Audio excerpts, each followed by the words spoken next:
Film के इस scene ने कांग्रेसियों की रातों की नींद उड़ा दी है। इस सीन में अजित डोभाल का रोल निभा रहे आर माधवन पूछते हैं कि पाकिस्तान को हमारे 500,000 नोट के प्रिंटिंग प्लेट्स मिले कैसे। इसका जवाब हम आपको बताते हैं। ये कहानी शुरू होती है 2006 से। भारत सरकार security printing and meeting corporation of India limited नाम से एक कंपनी बनाती है, जिसका काम देश की करेंसी को छापने का होता है और इसके मुखिया बनते हैं अरविंद मायाराम। आरोप है कि अरविंद मायाराम नियमों को ताक पर रखकर इस कंपनी के सभी फैसले मनमाने तरीके से लिए। मायाराम ने ब्रिटिश कंपनी डेलारू को नोट छापने के लिए जरूरी कागज, धातुई धागा, इंटाग्लियो स्याही आदि की आपूर्ति का ठेका दिया। 2010 के आसपास इस कंपनी की पोल तब खुलती है जब चिदम्बरम और मायाराम दोनों की वित्त मंत्रालय से छुट्टी हो जाती है।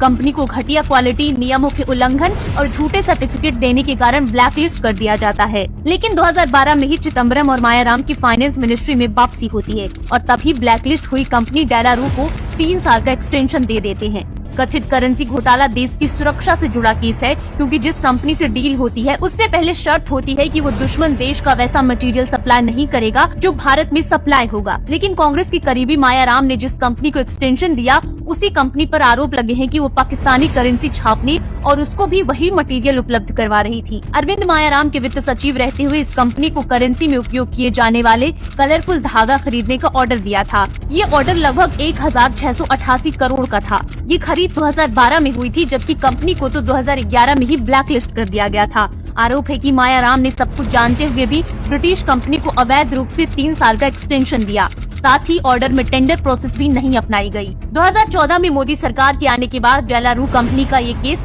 पीएमओ तक पहुंचता है। डेलारू कंपनी से आपूर्ति रोक दी जाती है और नए सिरे से टेंडर जारी किए जाते हैं, जिसके बाद साल 2005 के मुकाबले लगभग आधी कीमत करेंसी मटेरियल की आपूर्ति होने लगती है।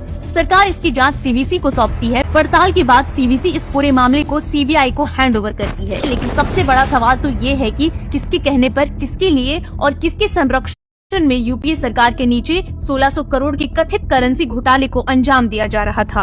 अब आप ही बताइए, इसे करप्शन कहें या राष्ट्रद्रोह।